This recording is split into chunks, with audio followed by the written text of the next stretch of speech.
محمود علاء تسبب في ركله جزاء امام نادي بيراميدز حرفيا تخليه يبطل كوره، واي خطا من اخطاء محمود علاء في السنين الاخيره حرفيا برضه يخلوه يبطلوا كوره من ساعه القضيه لحد النهارده. لكن ايه السبب اللي يخلي مدافع واحد كان بيتقال عليه من افضل المدافعين في مصر انه يوصل للمستوى ده؟ هل فعلا الجمهور والضغط الجمهوري؟ انا ما بديش الضغط الجمهوري اكتر من 20-25%، لكن في سبب تاني اهم وده اللي هنشرحه في الفيديو ده.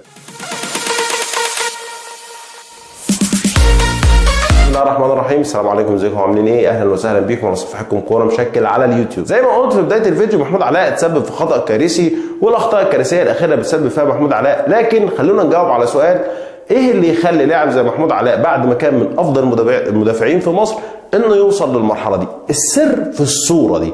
الصوره دي كانت لمحمود علاء بيسدد ضربه جزاء امام نادي طنطا، وساعتها محمود علاء زي ما انتم شايفين استهزأ بحارس مرمى نادي طنطا بعد ما كان بيحاول ان هو يتصدى الكوره. وزي ما بقول، السر بقى في الصوره دي او في اللقطه دي ليه، او هي دي سبب هبوط مستوى واحد زي محمود علاء. محمود علاء كان من افضل المدافعين في مصر، والكل كان متفق على ده، ويمكن كمان فكره ان هو كان مميز، وفكره التهديف بضربات الراس، وفكره تسديد ضربات الجزاء، وكانت مخليه في يوم من الايام هداف الدوري.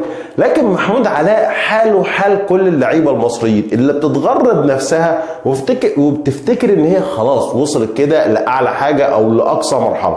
محمود علاء بدل يعني بعد ما سدد ضربه الجزاء في لاعب طنطا او في حارس مرمى نادي طنطا، بدل ما كنت تتريق عليه، ركز في ان انت كلاعب تطور من نفسك، ركز في ان انت كلاعب لسه قدامك كتير ولسه قدامك عمر كتير، والمفروض ان انت تحاول ان انت مرحله تبقى مرحله احسن منها، المرحله اللي بعدها احسن منها. وشوف واحد زي محمد صلاح كل سنه من الثانيه، يعني بلاش نضرب المثل مثلا بلعيبه اوروبيين عشان ما يتقالش ان احنا عكسهم وان احنا واحد زي محمد صلاح، شوف الراجل بيطور نفسه موسم بعد الثاني ازاي. محمد صلاح شويه بيسدد من بره ال 18، بيدرب نفسه على كل مره او كل سنه بنشوف ان محمد صلاح بيطور نفسه في حاجه.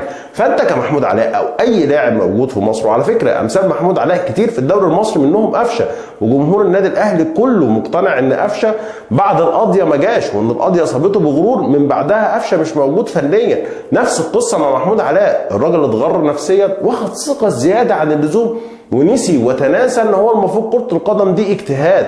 كرة القدم بقى مطلوب فيها ان انت تطور من نفسك، كرة القدم بقى مطلوب في منها التركيز الذهني. فكرة ان انت تتريق على المنافس بتاعك، طب انت وصلت لايه؟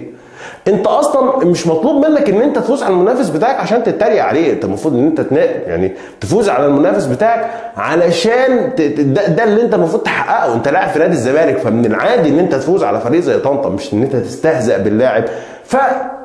سخف محمود علاء وفكره غروره بنفسه واحساسه بنفسه زياده عن اللزوم، وتناسى ان هو لازم يطور موهبته ويطور من نفسه ولياقته البدنيه، بما انه مدافع الجامب بتاعه مثلا حاجات كتير كان ممكن يطورها في نفسه كانت افضل من ان هو يقعد يتريق على لاعب منافس ليه. فمحمود علاء السبب الرئيسي زي ما بقول هي اللقطه اللي انا وريتها لحضراتكم، او الصوره اللي انا وريتها لحضراتكم، وفكروا في الموضوع وهتلاقوا ان انا وجهه نظري صح. محمود علاء يعني، وخلينا نقول ان برضو فكره استهزاءه على لاعب طنطا، انا شايف ان ربنا سبحانه وتعالى بيعاقبه عليها. فكره ان الجمهور دلوقتي ماسك محمود علاء تريقه وكله بيستخف بيه ومستواه بيهبط من سيء لاسوء. ويمكن انا اللي انا قلته من شويه، وفكره ان محمود علاء والكلام ده كله هو السبب في هبوط مستواه.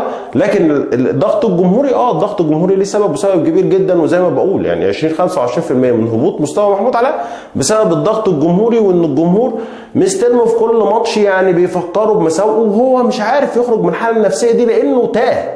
واحد كان من افضل لعيبه الدوري المصري او افضل مدافعين الدوري المصري، المستوى بينزل. وفكره ان هو ما كانش مرتب نفسه، ودي برضه هترجعني للنقطه اللي انا قلتها في الاول. الضغط الجمهوري على محمود علاء بعد خطا مثلا اللي غلطه في نهائي القرن، محمود علاء ما يعرفش يرجع، لان هو اصلا ما عرفش السكه، هو اصلا ما يعرفش المفروض يعمل ايه. هو مش عارف انه مطلوب منه ان هو يطور من نفسه، مش عارف ان هو كان مطلوب منه ان هو لا، في هدف انت لازم توصل له، في خطوات لازم ان انت تعلي نفسك فيها، زي ما بقول تعلي اللياقه البدنيه، تعلي الجامب، تعلي حاجات كتير. كل ده محمود علاء تناساه. فبعد ما هبط مستواه هو ما بقاش عارف يعمل ايه، هو بيغرق ومش عارف يطلع من هو مش لاقي حد ينقذه، ولا هو عارف ينقذ نفسه، ومش هيعرف ينقذ نفسه. الحاجه الاخيره بس اللي انا حابب اتكلم عنها ان الجمهور يعني محدش يحب فينا ان حد، يعني انا واحد من الناس ما بحبش محمود علاء من بعد لقطه لاعب طنطا دي حرفيا. انا ما بقتش احب محمود علاء نهائيا، لان بقيت بشوف لاعب نفسيا غير سوي. لكن يا شباب خلينا نتكلم بس بصراحه، خلاص يعني مش فكره ان انت، محدش فينا يحب انه يحصل كده مثلا معاه في شغله، في اكل عيش وغيره وغيره وغيره. فيعني خفوا الموضوع شويه يا شباب.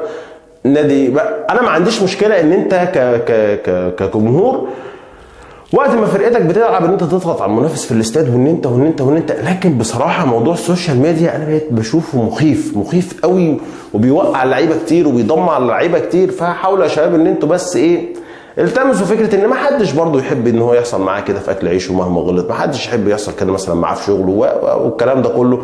ومحمود علاء ما اظنش ان هو في اسوأ من كده عشان يوصل، يعني ما فيش مرحله اسوأ من كده عشان انت تحب ان هو يوصل لها.